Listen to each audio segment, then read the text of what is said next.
ناپید ہو چکا ہے.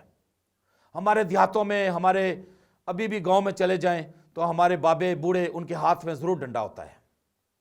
ایک اگر ہاتھ میں لالٹین ہے تو دوسرے ہاتھ میں ڈنڈا ہے. اب اس ڈنڈے سے وہ آج بھی وہی کام لیتے ہیں جو حضرت موسیٰ علیہ السلام نے، جن کا ذکر قرآن میں آیا. اور بھیڑ بکریوں کو سدھارنا، ان کو راہ دکھانا، ان کو گمراہی سے بچانا. اگر کوئی جانور آ جائیں جیسے کتے ہیں یا کوئی اور رزیلا جانور جو رزیلا طرح کے ہیں، رزیلا قسم کے، ان کو دور کرنا، یہ ڈنڈے سے کام لیا جاتا ہے. اچھا، ڈنڈے کو مختلف ادارے بھی استعمال کرتے آئے ہیں.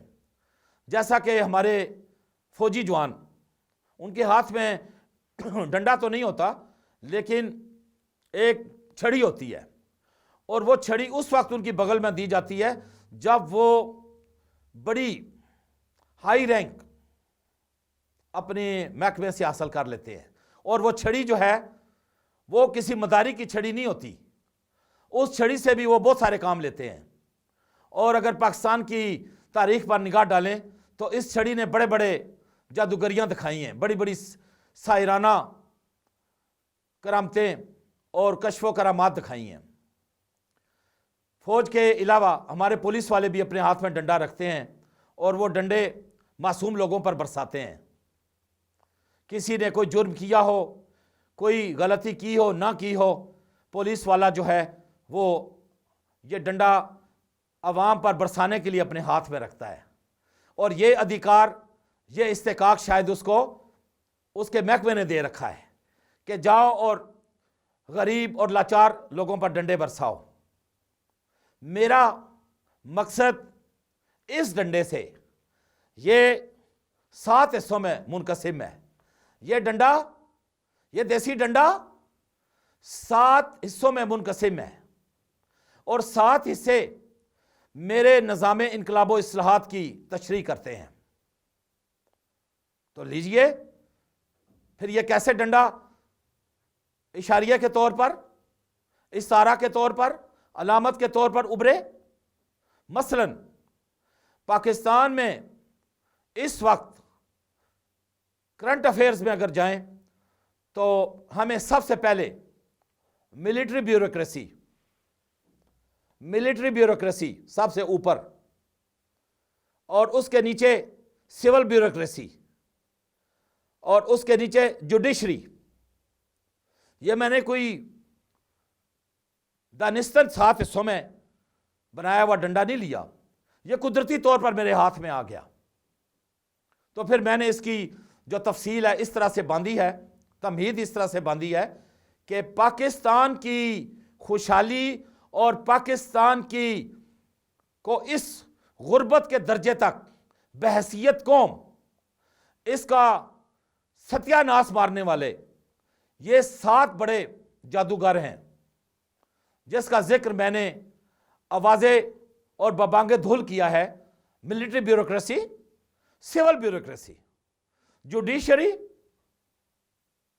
پارلیمنٹ یعنی مقننہ، اور اس کے بعد ٹریڈرز، ان کے ساتھ سوداگر اور وہ سارے صنعتکار سرمایہ دار بھی شامل ہیں. اور اس کے بعد پاکستان کا کتابی اور الیکٹرانک میڈیا، میس کمیونیکیشن، اور سب سے آخر میں ملا ازم، جنہوں نے سہارا لے کر اپنی طاقتوں کا، اداروں کا سہارا لے کر پاکستان کو اس نوبت تک پہنچا دیا. تو عرض میں یہ کرنا چاہتا ہوں کہ اگر آپ کے راستے میں کوئی سرپنٹ، جس کو اژدہا کہتے ہیں، تو اس کو مار بھگانے میں یہ ڈنڈا بہت بڑا کردار ادا کرتا ہے. اگر آپ کے راستے میں کوئی بچھو، بلیک، جس کو بولتے ہیں بلیک سکورپین، ریڈ سکورپین طرح کے بچھو، یا پھر سینٹی پیڈ کنکچورے اور ہائنا ڈاگس، جنگلی سور اور باولے کتے اگر آپ کے پاس آ جائیں تو یہ ڈنڈا جو ہے کسی حد تک بہت کارآمد ثابت ہوتا ہے. لیکن اب مجھے نہیں معلوم کہ یہ ڈنڈا کس حد تک اپنا کردار ادا کرے گا، علامت کے طور پر یا دیانت کے طور پر. یہ کیا کردار ادا کرتا ہے یہ تو آنے والا وقت بتائے گا.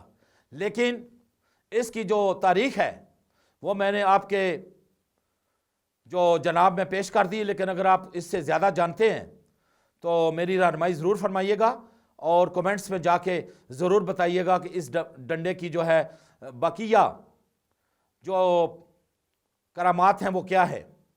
ہم اس ڈنڈے کو کیسے مثبت طور پر استعمال میں لا سکتے ہیں. آج کل بندوقوں کا، بارود کا زمانہ ہے. لوگوں کو نیچا دکھانے کے لیے، لوگوں کو غلام بنانے کے لیے، لوگوں کو اپنی راہ پہ چلانے کے لیے بندوقوں کا، بارود کا استعمال کیا جاتا ہے اور بڑے بڑے خوفناک دہشت گردی کے مظاہرے کیے جاتے ہیں. لیکن اللہ کے فضل و کرم سے ہمارا یہ دیسی ڈنڈا اس طرح کے کوئی خدا نخواستہ کسی قسم کی کوئی تدبیر نہیں رکھتا. یہ اللہ کے فضل سے ایک علامت کے طور پر چلتا رہے گا اور ان باغی لوگوں کو راہ راست پر لانے کے لیے یہ اپنا کردار ادا کرتا رہے گا. یہ جہاں بھی جائیں گے یہ دیسی ڈنڈا علامت کے طور پر، ایک سمبل کے طور پر رہے گا. تو چلتے ہیں ذرا پھر طلوع اسلام کی طرف. ہمارے علامہ اقبال کیا کہتے ہیں؟ میں نے تو کہہ دیا تھا کہ قرآن شریف کی آیات رسول اللہ پہ درود و سلام بھیجنے کے بعد اگر کسی گفتگو کو مکمل ہونا ہو تو وہ پھر علامہ اقبال کے پاک کلام سے، ان کے اشعار پہ بات ختم ہونی چاہیے. تو پھر ہم بھی اسی سے بات کو ختم کرتے ہیں. کہتے ہیں کہ تمیز بندہ و آقا، تمیز بندہ و آقا فساد آدمیت ہے. یہ بھی طلوع اسلام سے ہی ہے. تمیز بندہ و آقا فساد آدمیت ہے. خضر ہے والا خضر، اے چیرو دستاں سخت ہیں فطرت کی تعزیریں. حقیقت ایک ہے، حقیقت پوری جو کائنات ہے وہ ایک ہے. حقیقت ایک ہے، ہر شے کی خاکی ہو کہ نوری ہو، لہو خورشید کا ٹپکے، لہو خورشید کا ٹپکے اگر ذرے کا دل چیرے. تو یہ وہ تھیری ہے جو بہت سال بعد جو